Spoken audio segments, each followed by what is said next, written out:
name's Jill Forrest, and this is my son, Miller Espen. Miller is 6 months old, and hopefully through this program, we're going to be able to show you that it's possible to do yoga together. For many reasons, you're going to spend some quality time with your baby. It's going to be lots of fun, isn't it, Miller? But also it's going to make that little bit of time that new mums need for themselves as well. Yoga is great for many, many reasons, not just for the fact that it will improve your figure and help you regain that shape that you want after childbirth, but also the many other positive aspects that learning yoga will bring to your life. You will find that yoga becomes more of a lifestyle than an exercise for you. And it's a beautiful time to spend relaxing with your child or children.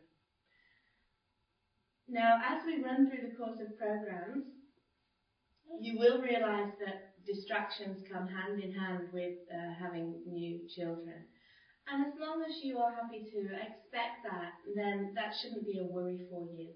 I think the moment that you think, oh, the baby's asleep, now I've got lots of time to do something, and then your baby wakes up and that might cause some frustration. Well, I think as long as you plan into your day, that's going to happen.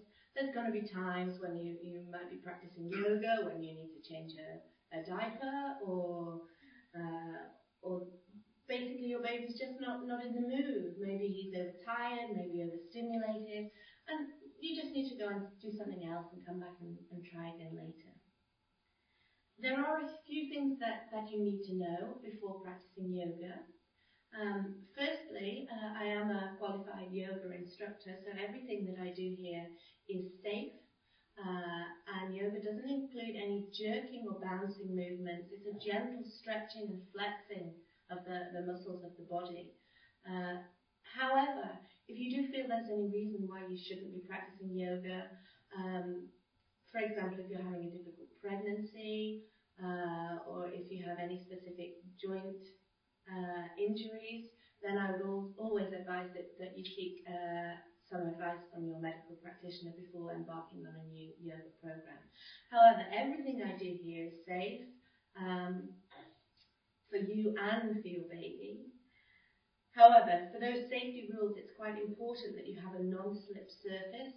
I'm using what we call a sticky yoga mat today, and that basically means that if I'm in an extreme stretch, then I don't have to worry that my feet are going to slip.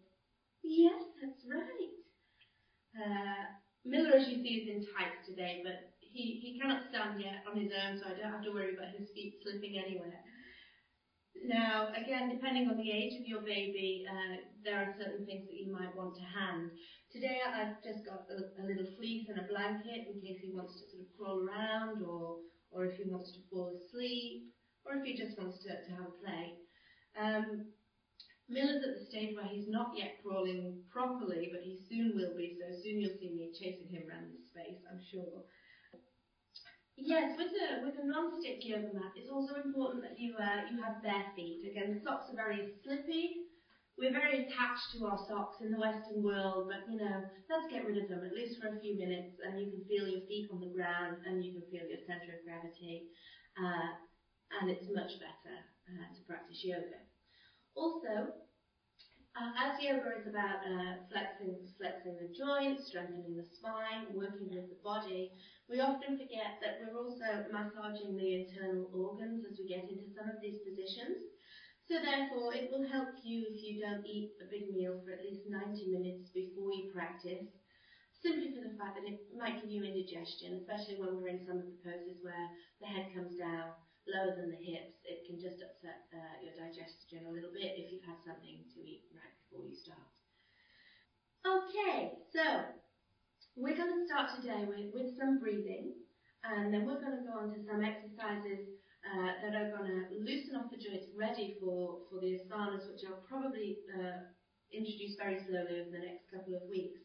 As a new mum, we're particularly guilty of hunching forward because we're carrying our babies and holding our babies. Our spine is bending in the middle. We're carrying our baby on the hip, so maybe we're not very symmetrical at the moment.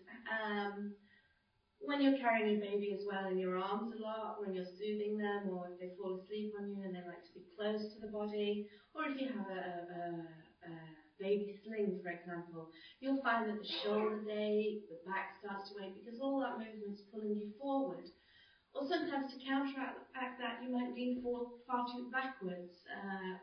You might lean back too far backwards, I meant to say, and that will then give you a little bit of pain in the lower spine.